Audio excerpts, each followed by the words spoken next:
Okay, today we're going to do a quick compare and contrast Sildenafil and Tadalafil, also known as Viagra versus Cialis.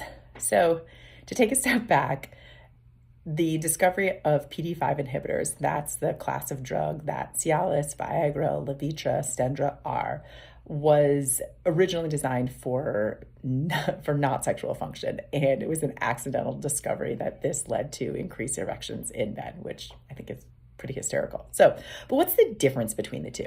If you've tried one, are you going to fail another? And why have one when you have another? So sildenafil was the first one out on the market. It comes now in different dosage, 20 milligrams up to 100 milligrams. The traditional dosage was 50 milligrams or 100 milligrams. The onset of action is faster. Recommend it to take about 30 to 60 minutes prior to when you want a desired erection, and maximum efficacy or duration of action, is about 4 to 6 hours. I'll go over the side effects because they're fairly similar between the two with a few differences. Tadalafil, on the other hand, dosing is a little bit different, so it's not exactly the same. Doses are from 5 milligrams up to 20 milligrams. The onset of action is can be a little bit faster, maybe about 20 minutes. Again, recommendation is to take about 30 minutes prior to desired erection. But unlike the Viagra, the duration of action is much longer. So that leads to Cialis now being on the market for a daily medication. Duration of action is up to about 36 hours. So different dosage, and because of that, different duration of action and onset of action.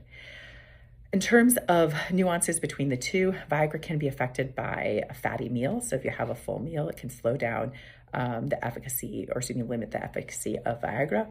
Cialis has a more common side effect profile of indigestion or heartburn, potentially back or muscle aches. Viagra, on the other hand, can lead to, in some instances, more headache or flushing, congestion, and a blue hue that you can see, which is not blindness or permanent. There are a few other additional side effects that you should be aware of. Talk to your provider before you take either to make sure they're right for you, because there are certain contraindications, but they are different, okay? They can be used in different ways. And if you fail one, doesn't mean you're always going to fail the other. So thanks to some good pharmacies and generics out there, they're not necessarily cost prohibitive like they used to be.